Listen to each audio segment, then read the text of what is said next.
शिक्षाविदों की बात नहीं सुनी जाएगी तो क्या कहेंगे? विक्रम सिंह की क्या सुनेगा कोई? विक्रम सिंह, जब ऐसे शिक्षाविद जो देश का नाम रोशन करते हो उनकी आवाज ही जब ढीली पड़ जाए तो आम नागरिक या आम शिक्षक की क्या हैसियत है? विक्रम सिंह जी सर, आदरणीय संदीप पांडे सर को कोटि कोटि प्रणाम। और बिल्कुल बात सही है सर, कोई सुनने वाला नहीं है, कोई किसी की बात को सुनने वाला नहीं है। आप कुछ भी कहिए, कोई सुनने वाला नहीं है। केवल ये जो कहेंगे उसको आप सुनिए, उसको नहीं सुनना चाहते हैं तो आपकी बात को कोई नहीं सुनेगा। लगातार आप देख रहे हैं कि संविदा कर्मियों की बात हो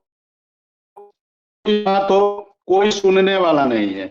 इनकी समस्या से कोई इत्तेफाक नहीं रखता है, इनके समस्या से किसी को लेना देना नहीं है।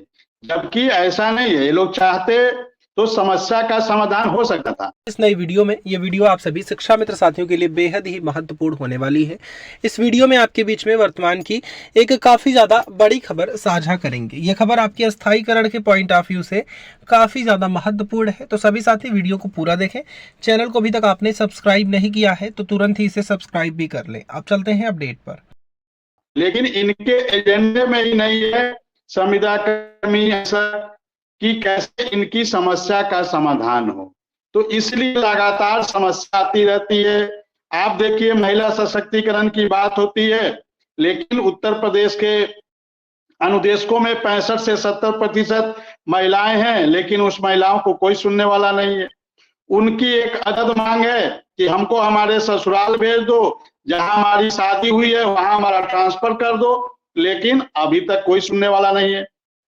उसकी एक अदद मांग है कि हमको सीसीएल दे दो, कोई सीसीएल देने की बात नहीं करता, मैटरनिटी देने की बात नहीं करता, मेडिकल देने की बात नहीं करता। वहीं बगल में बैठे हुए लोगों को 14 संयोगी अवकाश देते हो, 14 सीएल देते हो, उत्तर प्रदेश के अनुदेशकों को 10 सीएल देते हो।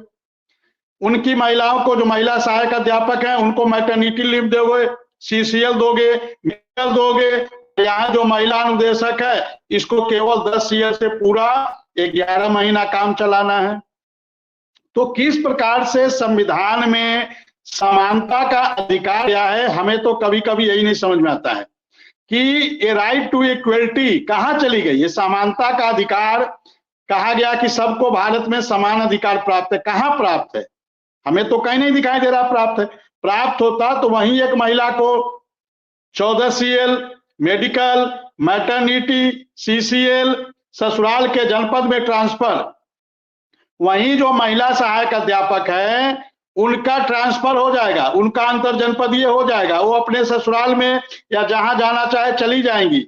लेकिन एक अनुदेशक, जो महिला अनुदेशक है, वो लगातार ट्रांसफर की मांग करेगी, उसको उसके ससुराल में भेजने वाला कोई नहीं है, उसकी बात कोई सुनने वाला नहीं है। वो मैटरनिटी की बात करेगी, कोई देने वाला नहीं है। वो सीसीएल की बात करेगी, कोई सुनने वाला नहीं है। तो इस प्रकार से उनको 180 दिन मिलता है मैटरनिटी, 2 बच्चों पे मिलता है। अनुदेशक का जो आदेश है उसमें बच्चों का जिक्र ही नहीं है, बच्चों का जिक्र ही नहीं है और इसका दुरुपयोग होता है।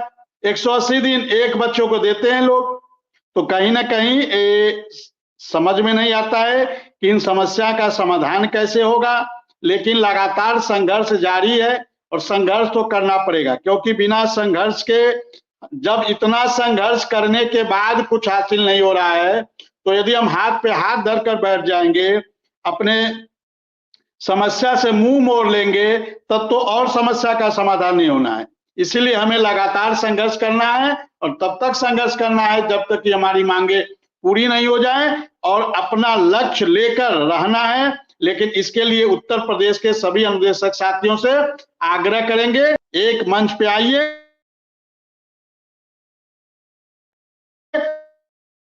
से मुलाकात होगी। यदि वो मुलाकात पॉजिटिव रही, हमारी समस्या का समाधान हुआ, ऐसा उन्होंने भरोसा दिलाया, तो ठीक है, नहीं तो हम फिर आगाज करेंगे आगे के कार्यक्रम की। और इसमें आप सभी को 100%, 100% आपको सहयोग करना पड़ेगा, ऐसा हम आशा और विश्वास करते हैं आपसे। जी सर। कि उम्मीद पर ही दुनिया कायम है। मैं सीधा बिना समय गंवाए संदीप सर के पास पहुंचूंगा, एक उनसे सवाल करूंगा। संदीप सर, आप शिक्षाविद हैं।